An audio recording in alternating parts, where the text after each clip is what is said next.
get straight into the Wolves Newcastle game. Lovely game. I thought it was a shit game. Oh, No, it is. I think it was a game of chess from both teams, and I liked about that game as well, the resilience from Wolves. Remember, Wolves went down twice. You know. Yeah. Let's be honest. Newcastle Newcastle are flying right now, innit? Let's be honest. They're not. Apart from them, well, not flying, but apart from their result against Dortmund, they've been doing relatively okay. Well, they drew against West Ham, beat Crystal Palace, I think Dortmund lost to Borussia Dortmund. Dortmund showed us how to beat Newcastle. Yeah, they were not scared at St James's Park. They came there. They silenced the crowd. Yeah, they balled out. 100%. I agree with Puz. 100%. They said to themselves, right, what happened with PSG? Every time Dan Burn made a tackle, crowd were going whatever. So what Borussia Dortmund did, one thing, let's shut the crowd up. Mm-hmm. Yeah. Silence the crowd.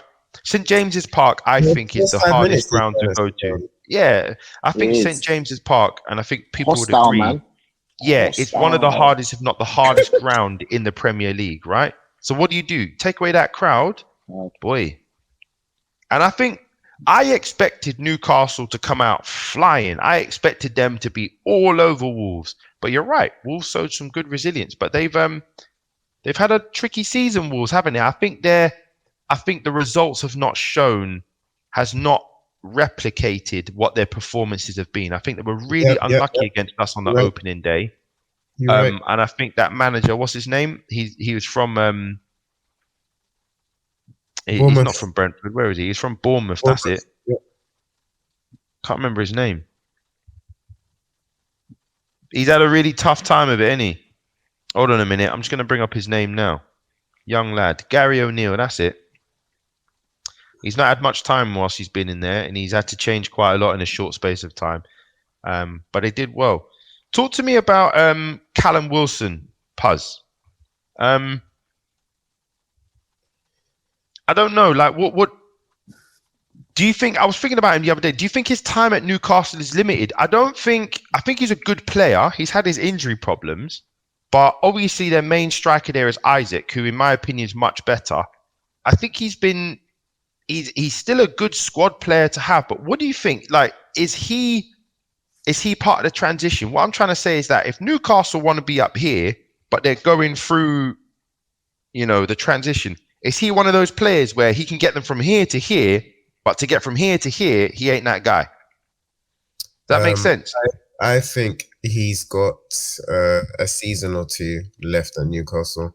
I think he's gone in the summer. Callum Wilson. Yeah. Given their new ownership, they're gonna want better. I mean, we saw the show they put on yesterday. Sorry. Go on. Did we all see the show they put on yesterday? Yeah. With what? Yeah. So seeing Callum Wilson, he just doesn't fit the squad. They're going. It's only onwards and upwards from them.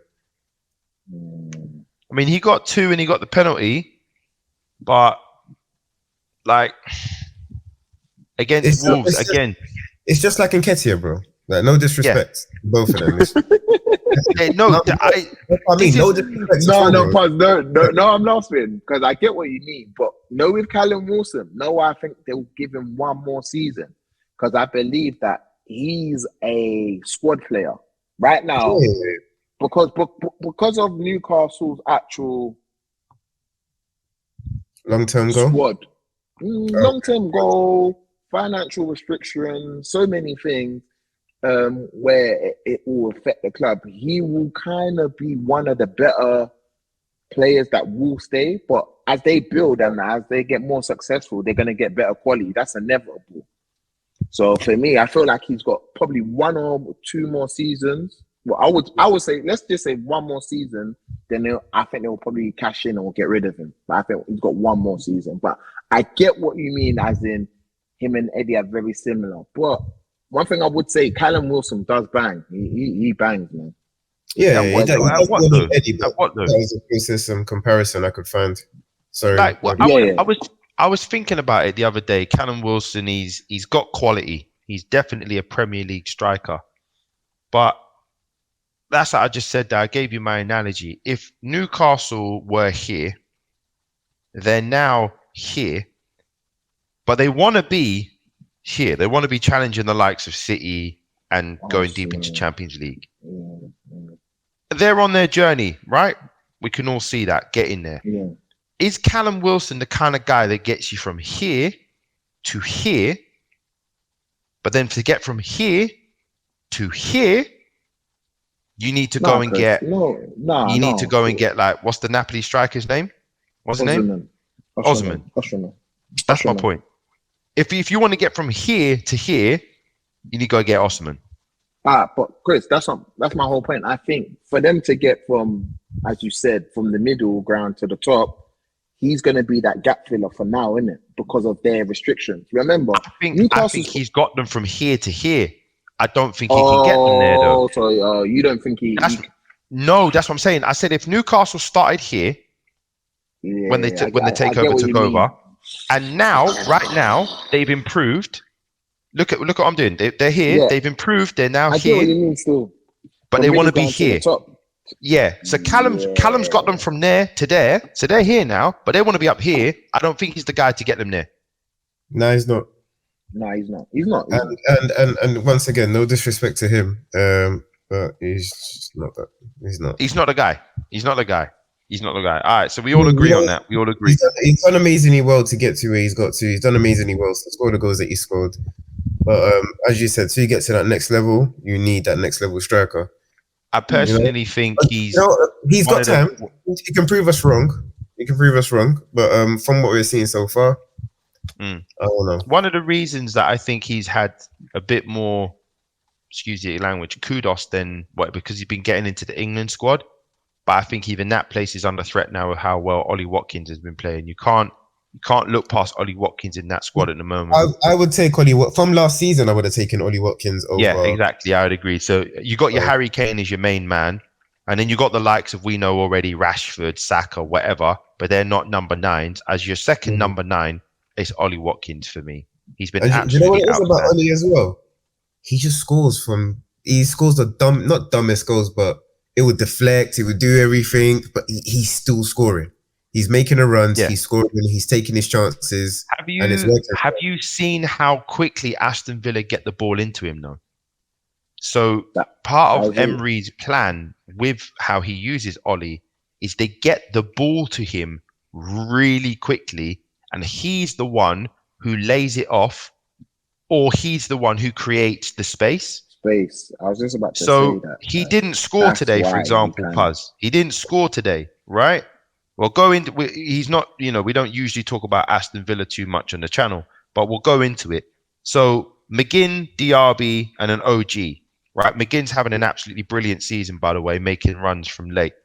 But where Ollie's brilliant at this is Aston Villa, they get it wide, they get it inside, then they get it to Ollie Watkins as quick as possible. Now, you'd think to yourself, a striker like Ollie or any other number 9, they're not really involved with the play too much. That's your number 10, right? Your Bruno Fernandes, your Odegaard, your Bernardo Silva, right? Your Bruno Guimaraes, whatever. They're not really supposed to, number 9s aren't really supposed to be dropping in outside the 18 yards, getting involved and linking stuff up. However, Harry Kane is probably the best in the world at doing that. Ollie Watkins is doing a very similar role whereby he's dropping in, he's bouncing the ball off, then he's tailing off and making runs, and that's creating space for these midfielders to make dangerous runs. Aston Villa battered Luton today, all over him, scored 3 goals, and Ollie Watkins didn't even get on the score sheet. Yeah, I agree with Chris. Yeah, he's playing brilliantly at the moment. Kudos to flowers to Ollie Watkins. Right there. Ollie. Your man Leon Bailey played well as well. Yeah, man. Bailey. Bailey. What's it? What's it, Bailey? Hey. All right, we'll move forward then. Just pretty much the last game. Routine win. I mean, we got to talk about Hammers and Everton as well. A close friend of mine's a West Ham fan, and they've been absolutely shocking. They've been on a dire run from going from the top of the table. Let's just look at their last few games. Yeah, they've lost 3 in a row now.